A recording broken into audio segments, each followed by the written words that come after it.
It's been a week, so naturally we have another film by Stephen King, now in theaters. This one's called The Monkey, and it's written and directed by the guy that did Longlegs. Oh. Now for some of you that's a really good thing, and for others like myself, that's scary beyond anything you're gonna see in a Stephen King film. But just because the director may have missed the mark in the past, doesn't mean he or she cannot surprise you in the future. Let's talk about The Monkey.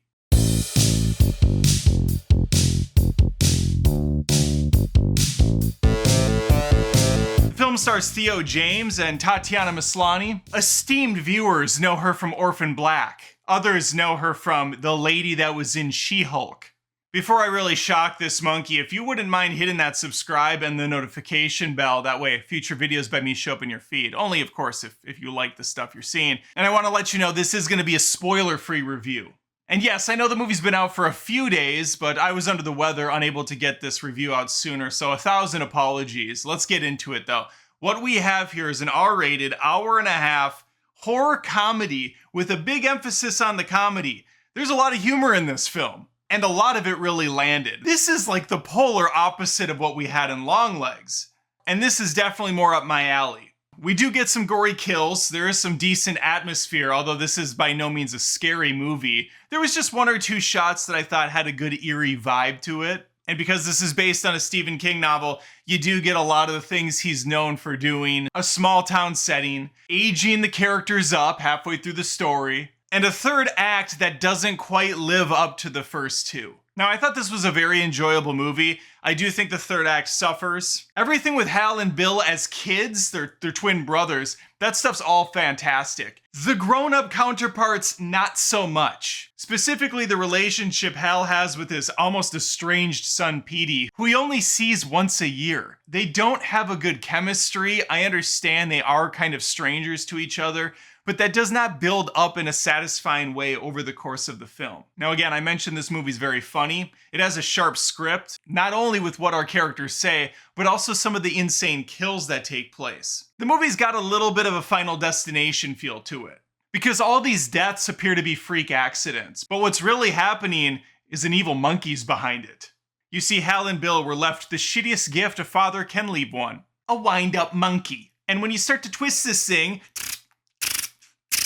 the hand goes up, spins around the drumstick, and then it starts to drum.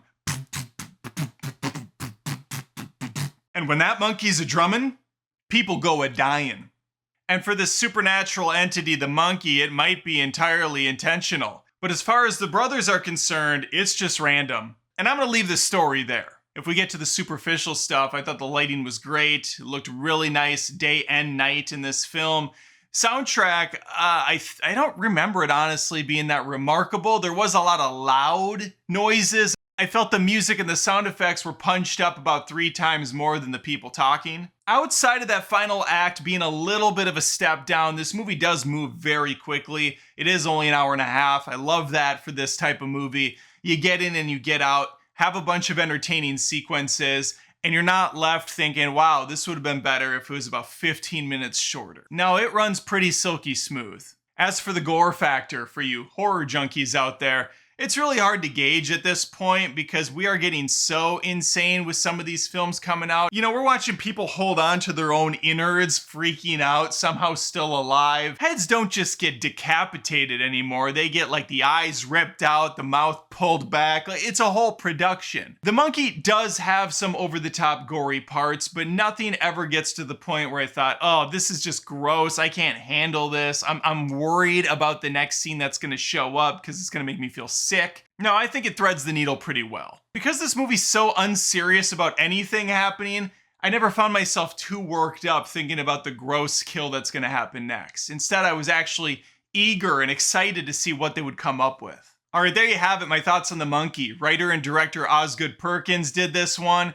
He got me. He won me over. Where Longlegs lost me almost instantly, this one pulled me back. So Osgood for you, Perkins. I appreciate it. And I would also appreciate, once again, if you think about hitting that subscribe and the notification bell, maybe even liking this video if you, in fact, like the video. That would be great.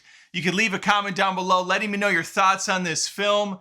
Again, I apologize for being a bit late on it. I'm still not feeling the best. I hope it's not coming through in this little review, but I guess we'll find out in post. Thanks for watching, and hopefully I see you next time. Take care. Thanks again for watching the video. If you wouldn't mind, I would appreciate it if you checked out patreon.com/AdamDoesMovies. That's where fans of my channel go to help support it. There are different tiers with different offerings, exclusives every month. We got multiple movie reviews. There's a vlog monthly. And even if you don't want to plop down $1 a month, you can just sign up for Patreon for free and become a member at no charge. Appreciate your time. Thanks.